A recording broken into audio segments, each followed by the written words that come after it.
Baik, lintas langsung negeri-negeri dibuka dengan perkembangan semasa dari negeri di bawah payu. Sebelum kita bersama Konstantin Pahlawan, antara yang diberi tumpuan premis perniagaan di Sabah, patuhi harga siling pelitup separuh muka. Silakan. Terima kasih dan salam sejahtera. Berita wilayah Sabah bersama saya Konstantin Pahlawan. Borang pencalonan untuk pilihan raya umum PRU Dewan Undangan Negeri DUN Sabah ke-16 boleh diperolehi di Pejabat Suruhanjaya Pilihan Raya SPR Sabah bermula hari ini. Pengarah SPR Negeri Sabah, Rohiman Rahia berkata, borang tersebut dijual dengan harga RM20. Borang-borang penentuan calon boleh didapati mulai sekarang. Buat masa ni, borang masih ada di Pejabat Pilihan Raya Negeri. Bakal-bakal calon yang berminat boleh datang ke Pejabat Pilihan Raya Negeri Sabah. Tarikh tutup sehingga sebelum penuan calon lah. Rohiman berkata calon yang berminat digalakkan untuk membayar deposit penuh bagi memudahkan urusan ketika pendamaan calon. Beliau berkata demikian kepada pemberita RTM di pejabatnya di Kota Kinabalu. Dalam pada itu, beliau turut menerima kunjungan daripada pengarah penyiaran Sabah, Nur Ain Haji Bakir bersama dengan pengurusan RTM Sabah. Antara perkara dibincangkan dalam kunjungan tersebut persiapan RTM Sabah bersama SPR Sabah untuk menghadapi PRU DUN Sabah pada September nanti. 192 premis perniagaan yang menjual pelitup separuh muka 3 lapisan di Sabah mematuhi harga siling sejak penetapan harga siling baru, iaitu RM1 seunit yang berkuat kuasa pada 15 Ogos lalu. Dalam sidang media di Kota Kinabalu, Timbalan Pengarah Operasi Bahagian Penguatkuasa Kementerian Perdagangan Dalam Negeri dan Hal Ehwal Pengguna KPDN HEP Loh Swee Hoon berkata tiada sebarang aduan berkaitan harga pelitup muka diterima setakat ini.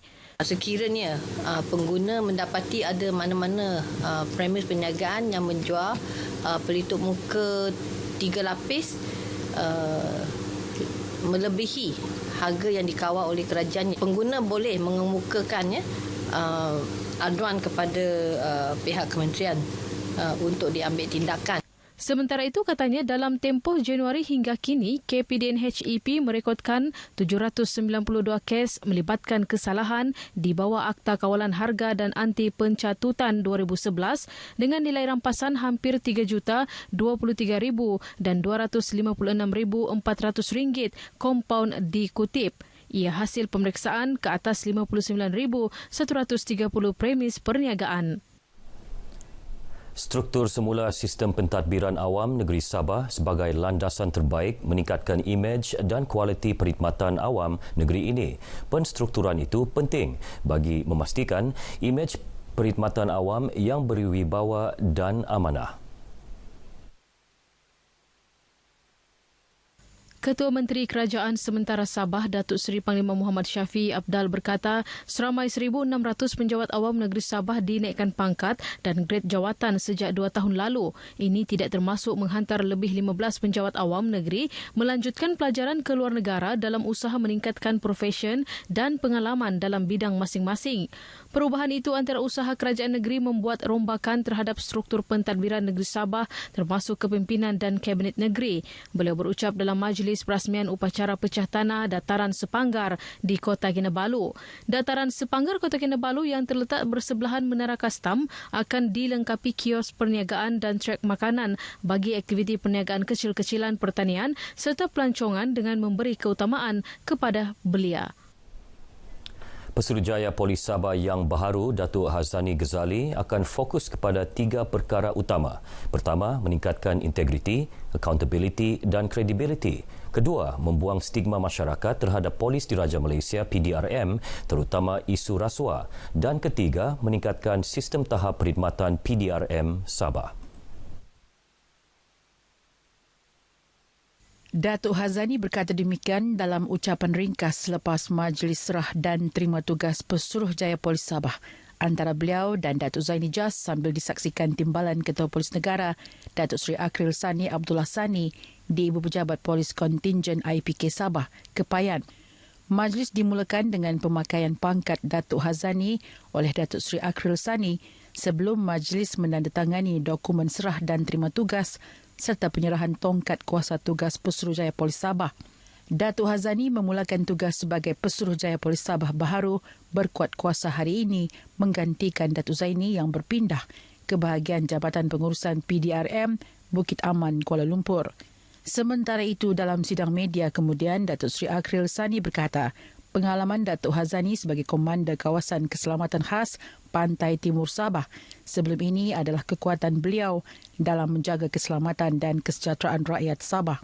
Tentu sekali ia akan memberikan impak dan juga satu pengalaman yang akan beliau gunakan untuk meneruskan lagi kerja-kerja cemerlang yang telah beliau lakukan. Turut disempurnakan Majlis Serah Terima Tugas Pengerusi Perkap Kontingen Sabah antara Datin Khairiah Haji Muhammad Tahir dengan Pengerusi Perkap Baharu Kontingen Sabah, Datin Fadziah Abdul Hamdi disaksikan isteri Naib Pengerusi Perkap Malaysia, Datin Sri Insinyur Zaitun Muhammad Isa.